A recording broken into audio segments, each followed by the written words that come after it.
আমরা সাধারণত লাউ শাক বা কুমড়ো শাক বিভিন্ন ধরনের শাক খেয়ে থাকি, বাট আজকে আমি খুবই আনকমন একটা রেসিপি নিয়ে আসলাম, যেটা হচ্ছে চাল কুমড়ো শাকের রেসিপি। এই গরমের সময় খুবই স্বস্তিদায়ক একটা রেসিপি। আসসালামু আলাইকুম প্রিয় দর্শক, আশা করছি দূরে এবং কাছে যে যেখান থেকে দেখছেন সবাই ভালো আছেন। তো রেসিপিটি করার জন্য এখানে আমি নিয়েছি কিছু চিংড়ি মাছ।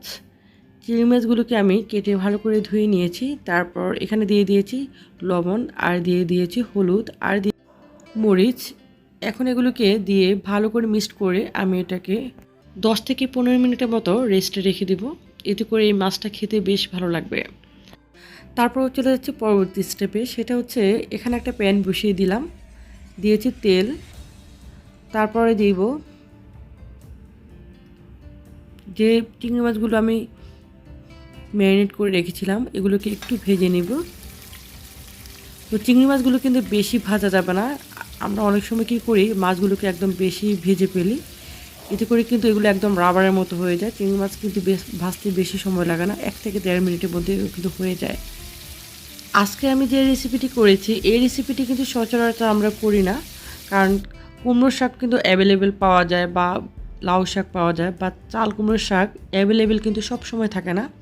তো এখন যে গরম পড়ছে, এই ধরনের গরমগুলোতে কিন্তু এই ধরনের রেসিপিগুলো খেতে বেশ ভালো লাগে, পেটটাও ঠান্ডা থাকে। তো আমি কিন্তু মাছগুলোকে ভেজে নিয়েছি, এখন আমি এগুলো উঠিয়ে ফেলবো। আপনি এ ধরনের রেসিপিগুলো যদি করেন, শাকের কালারটা যদি সুন্দর করতে চান, যে একদম সবুজ সবুজ থাকবে, তাহলে আজকে এই রেসিপিটি আমি যেভাবে করছি এভাবে ট্রাই করলে আপনার তরকারি যে কালারটা কিন্তু খুবই সুন্দর আসবে, একদম সবুজ সবুজ একটা কালার হবে। তো এখানে আমি দিয়েছি পেঁয়াজ কুচি, আর দিয়েছি কাঁচামরিচ, তারপরে দিয়েছি রসুন পেস্ট, দিয়েছি প্রায় উঁচু করে 1 টেবিল স্পুনের মতো, আর জিরা পাউডার দিয়েছি 1 টেবিল স্পুন, 1 টিস্পুন সরি, আর ধনিয়া পাউডার দিয়েছি 1 টিস্পুন, আর দিয়েছি স্বাদ মতো লবণ। তারপরে দিয়েছি হলুদ, 1 টিস্পুনের মতো দিয়েছি হলুদ। এখন এখানে আমি সামান্য একটু পানি দিয়ে দেবো, যাতে মশলাটা না পুড়ে যায়। এখন এগুলোকে একটু কষিয়ে নিব।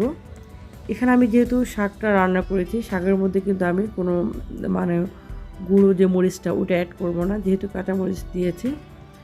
আর এখানে আমি চাল কুমড়ো শাকটা ভালো করে ধুয়ে নিয়েছি, একদম ভালো করে ধুয়ে তারপর পানিটা ঝরিয়ে নিয়েছি। আপনারা শাক রান্না করার সময় সবসময় চেষ্টা করবেন শাকটা ধুয়ে তারপর পানিটা ভালো করে ঝরিয়ে নেওয়ার, এতে করে শাকের কালারটা খুব সুন্দর আসবে। এখন আমি শাকগুলোকে সব দিয়ে দিব, আর মশলাটাকে কিন্তু একটু কষিয়ে নিয়েছি, কষিয়ে তারপরে দিয়ে দিয়েছি। শাক রান্না হোক আর ভাজি হোক, যেটাই হোক না কেন, কখনোই ঢাকনা দিবেন না। ঢাকনা দিলে কিন্তু শাকের যে কালারটা, একটা সবুজ সবুজ কালার, এই কালারটা কিন্তু ঠিক থাকবে না, সুন্দর থাকবে না। তো এখানে আমি এই মশলার মধ্যে শাকটাকে একটু কষিয়ে নিয়েছি। দেখুন শাকটা অনেকটা কমে গিয়েছে।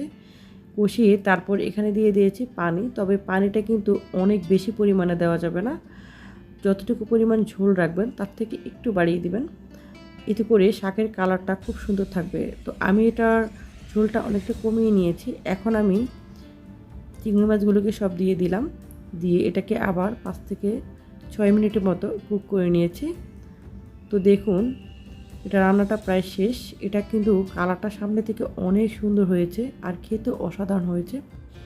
আজকের রেসিপিটা যদি ভালো লাগে